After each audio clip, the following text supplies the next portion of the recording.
আজ আমি ধন্য তোমাকে পাবার জন্য। আজ আমার কাছে লাইলি, মজনু, শিরি, ফারাদ সব পরাজিত। আমার ভালোবাসা আজ আমি ধন্য করেছি। আমি তোমাকে পেয়েছি, আমি তোমাকে গোপনে বিয়ে করেছি। আচ্ছা, তুমি আর আমি এইভাবে যে জড়িয়ে ধরে বসে আছি, তোমার কোনো আত্মীয় স্বজন দেখে ফেললে কি বলবা?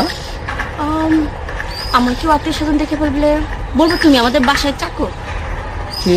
আমি তোমার বাসার কাজের চাকর? না না না, বলবো এই জানোয়ারটা আমাকে জোর করে ধরে নিয়ে এসেছে। কি? আমি জানোয়ার? আমি তোমার জোর করে ধরে বিয়ে করছি? প্লিজ ডার্লিং, আমার ভুল হয়ে গেছে। তাহলে কি কইবা? বলবো তুমি আমার আঙ্কেল। কি?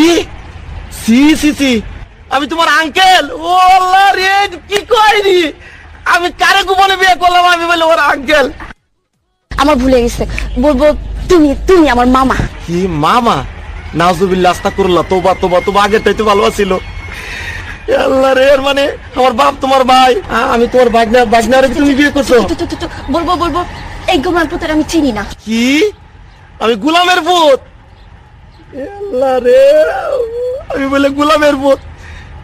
তুমি গোলামের পুত্রের বিয়ে করছো না? তুমি এমন কথা বলো না। এই শোনো না, চলো না আমরা গান গেতে গেতে বাসায় যাই। শোনো, আমি তোমার একটা কথা কই, এখনো তো কেউ জানে না তোমার মতো এই জিনিসের যে আমি বিয়ে করছি গোপনে। তুমি একটা কাজ করো, তোমার আমি তালাক দিয়ে দেই, তুমি আমার তালাক দিয়ে দাও, বুঝছো? হ্যাঁ ঠিকই কইছি। না হলে কাম করো, তোমার দুইটা পায়ে ধরি, তোমার পায়ে জুতা দিয়ে আমার 14 গোষ্ঠী কপালে দুইটা বাড়ি দাও, আমার কপালে 4টে বাড়ি দাও, আর বাসার মধ্যে একটা লাত্তি দিয়ে ভাঙ্গা হারিকেল দিয়ে দাও আমার মতো, আমি গান গাইতে গাইতে